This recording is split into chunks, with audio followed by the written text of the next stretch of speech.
Worse yet, I think that oftentimes, because of the social surge away from the Christian message, it's those who are committed to Christ and who are committed to living out their faith don't have necessarily the opportunity or the chance to show what a lived faith looks like.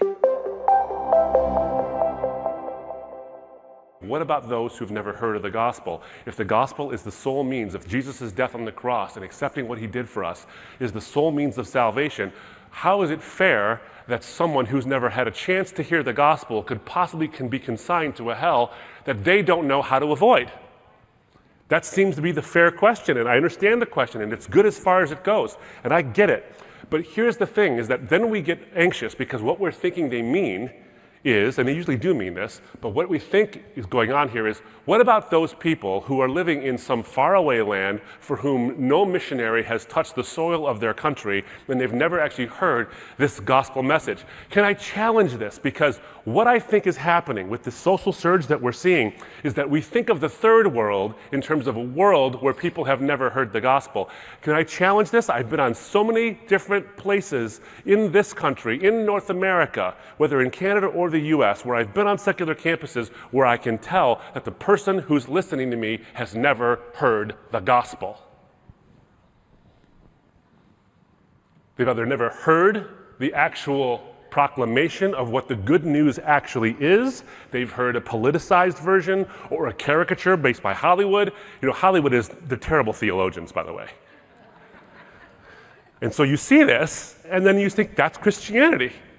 You watch some end-of-the-world movie, and somehow there's a religious element to it, and that must be Christianity because the guy is wearing a collar and he's got a cross in his hand. That must be Christianity, when it's not.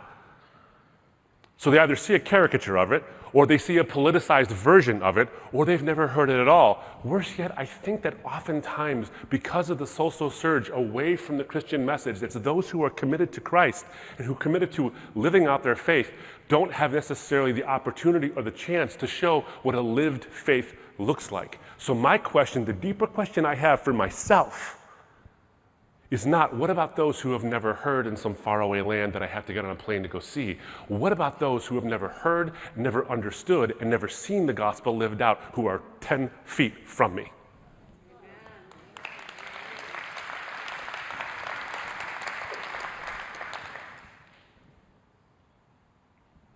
As the foundations are being eroded, let me suggest that we are not building on someone else's foundation if you start to preach here. If you find yourself needing to evangelize your neighbor, don't take Romans chapter 15 as a call to just go overseas. Although, please, if you're called, please go. Don't take it as that. Don't take it as that, well, the gospel is this is a gospel-saturated culture. Now, we still are a religious culture, by the way. It was Sun Chen Ra who pointed out that this idea that the church is dying in America is a myth, especially when you consider African Americans and those of color. The church is thriving in those communities. It's building. It's mostly where it's declining is sort of white mainline Protestant denominations. That's where it's actually starting to die. But not in the ethnic communities. It's actually starting to thrive. You look at the global south. If you look at the global south and you see the statistics, I'll get it out.